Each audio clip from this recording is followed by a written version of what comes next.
Welcome to our second video, 4.2, fractions, decimals, and percents. And we're going to be talking about what to do when you need to move between these three things, which happens quite often. So let's get to it.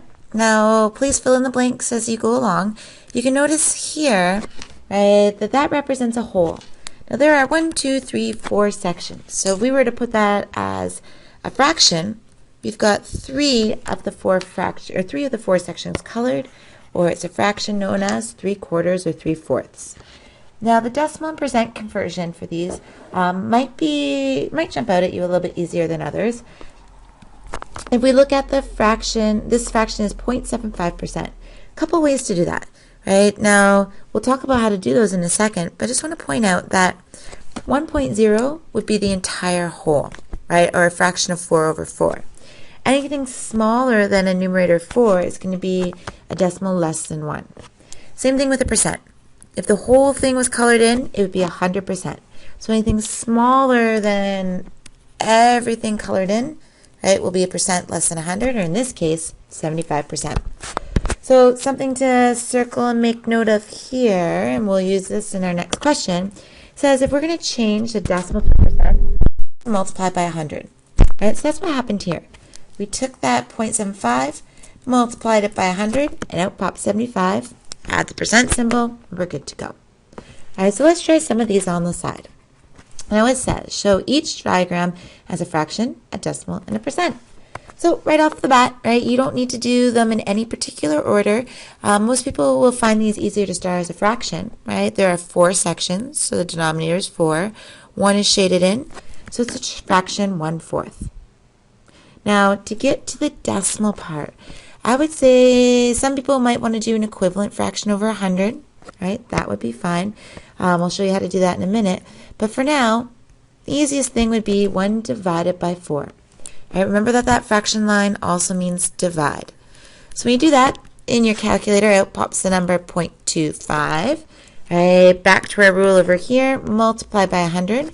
Now, you don't need to put that in your calculator. You can just take the decimal and move it 2 to the right because there's 2 zeros in 100, and you get 25%.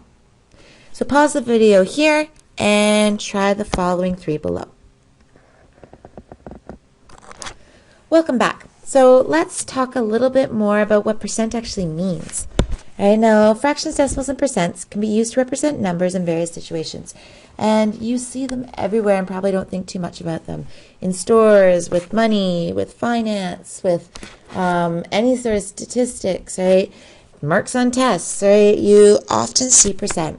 Now, percent means out of 100. But not often we're looking at sample size of people of 100, right? Or marks of 100, or anything outside of 100. So we'll have to be doing some conversions as we go on. But if someone's already done the conversion for you, and you see that there's 3%, that fraction means 3 out of 100. Easy as that. All right, now, if I've got the decimal version, all right, now remember from elementary school, these were your ones columns, right? This would be your tens. When we get into decimals, we have tenths, right, and hundredths with all those THs there. So if I've got 2 decimals, guess what? That means 19 out of 100. Right, so hopefully you're filling in that blank as well. So 19.19 is saying 19 100ths, or 19%. Okay? So let's put this into practice. It says fill in the blanks to convert each fraction to a percent. So you got a couple strategies, right? The one we talked on the top, right? This 1/4, we divided 1 divided by 4, out got 0.25, and then we applied that first rule of multiplying by 100 to get percent. Now maybe you don't have a calculator handy, so we can also do equivalent fractions, right? Because if we can get it into a fraction out of 100, rather than surveying 4 people, see what it would be like if we surveyed 100 people, right? That might be a bit easier to do. So in this case, to get from 4 to 100, you multiply by 25. If you do it at the bottom, gotta do it to the top, right? So we get 25 out of 100, right? Anything out of 100 is an easy conversion to 25%. Okay, so pause the video and try these 3s on your own here. Okay, welcome back. And let's look at the next. It says, fill in the blanks to convert each percent to a fraction in lowest terms. Now, this is important. Any fraction you'll be asked for needs to be in lowest terms. So these that we have here, we've got 4. Now remember, percent means out of 100. So you could go through and take all these numbers and put them in fractions out of 100 right off the bat, right? But they're not going to be in lowest terms. So let's see if we can figure out how to do that. So 80%, 80 out of 100. Now, when it comes to lowest terms, both of these are divisible by 10 because they end in zeros. So my first step, I can divide by 10 and just get 8 over 10. Now, I notice that they're even numbers, so I divide the bottom and the top by 2, and I get 4 out of 5. So there's my fraction in lowest terms. All right, let's keep going here. So we've got 250. That will be 250. You take that number, don't change it, just put it over 100. Right? And now, lowest terms. You can cancel out those, so it's 25 over 10. Both are divisible by 5, right? They're multiples of 5. 25 divided by 5 is 5. 10 divided by 5 is 2. There's my fraction, 5 over 2. Improper is okay. And you'll notice that this percent is greater than 100. It comes up quite often. Right? If I were had something that was improving, right? If I improved 2.5 times, right, of improvement of 250%. Right? If you're enlarging something and it's getting bigger than the original, 250%. So these percents happen more often than not. So let's look at when there's a decimal. So same strategy, take that 12.5 over 100. Don't change a thing, but we didn't talk about this too much last chapter, but there are no decimals in fractions. You can have decimals other places, but not in a fraction. So we gotta get rid of that. Let's take that decimal. If we multiply the top and the bottom by 10, we'll move it to the left 1, right? That makes it 125. Decimal's gone. But if I multiply the top by 10, I gotta multiply the bottom by 10. I have 1,000 rather than 100. All right, now I've got this fraction. No decimals are involved. Let's figure out what it is in lowest terms. If I divide the top and the bottom by 25, I'll get 5 over, ooh, this is a bigger number. Let me go to the calculator. 1,000 divided by 25. Check that out. 40. Not done. Right? Both of those are divisible by 5. We get our 1 over 8. So if I surveyed 8 people, maybe 1, right, in every 8 would be wearing blue shoes, right? That's the same as saying 12.5% of the population are wearing blue shoes. Okay. Last but not least, this is small. Look at that. A percent smaller than 1. Teeny, teeny, teeny, tiny. So again, you start by taking that 0.66 and write it over 100. Don't change a thing.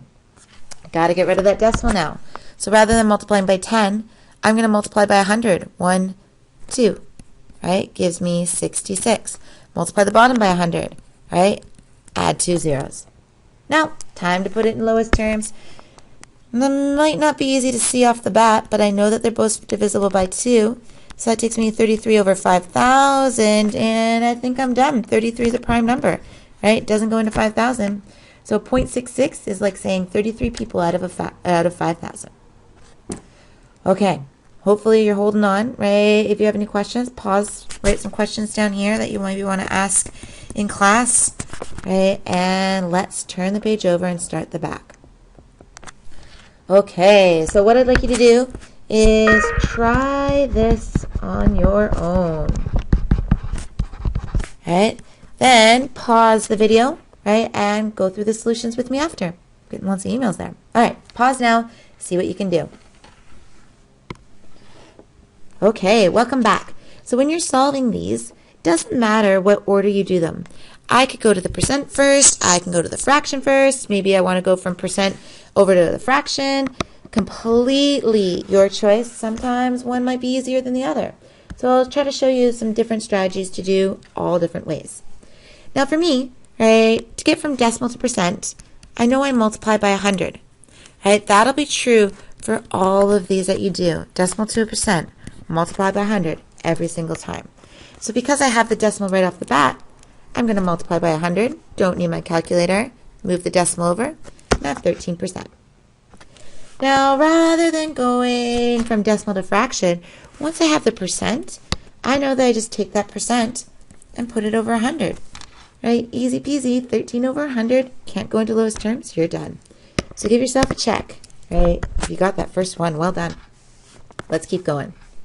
So, fraction to decimal.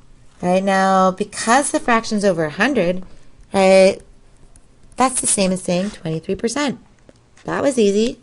Right, now I'm going to go from 23% to a decimal. Rather than multiplying like I did in the first one, I'll divide. So I take that imaginary decimal place, move it 1 to the left, 0.23. Give yourself a check. Okay, we've got 47% here. Again, easy to go to the fraction first. That's the same as saying 47 over 100. To get to the decimal, right, I can divide by 100, 0.47. Right, or maybe you did what we did before and said, okay, 47 divided by 100 here. Right? You can always take that numerator, divide it by the denominator, and out will come your decimal answer. Give yourself a check if you got 0.7 and 47 over 100. Can't go into lowest terms. Right? We're done. All right, last three are a little bit more complicated. But I have 1.01. So in this example, right, I'm going to multiply by 100. All right, when I do that, I get 101%, which is okay. There's nothing wrong with 101%. Right? There's an increase there. Right? Perfectly great answer. Now, to get to the fraction, I'll take that 101. Whoops. You wanted to write 100. 101, putting it over 100. Can't put it into lowest terms. I'm done. Right? So give yourself a check if you got to that point. Now, these decimal percents pop up quite a bit. My suggestion, take that 12.5, put it over 100, right? And then just what we did on the previous page, try to get rid of that decimal. So if I multiply the bottom,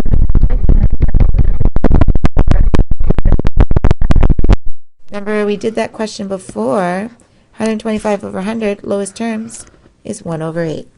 So your final answer in lowest terms, has to be in lowest terms, 1 over 8. Now to figure out that as a decimal, again, lots of ways to go. You could just go 1 divided by 8 into your calculator, and you're going to find that you get 1.25. Right? Give yourself a check mark if you got that one. Last but not least, right, let's figure out what this one is. Ooh, a little bit trickier because we have a fraction that's not over 100. So we can't just jump to our percentage already. We have to make it equivalent to a population out of 100. So I think I might just go to the decimal first. If I go 4 divided by 5 in my calculator, 4 divided by 5, out pops 0.8. Right? So 4 over 5 is the same as 0.8. Now I want to take that, if I multiply by 100, I'll get my percent of 80%. All right, so hopefully, right, if you had some mistakes, you can see where your correction should be. Your homework, right, is to practice with this following chart down here. Whatever, and make sure that all the blanks in the examples in the previous page are done. Whatever you don't finish in class from last day is also homework. Good luck. Right? Come with lots of questions next day, and we'll see you then.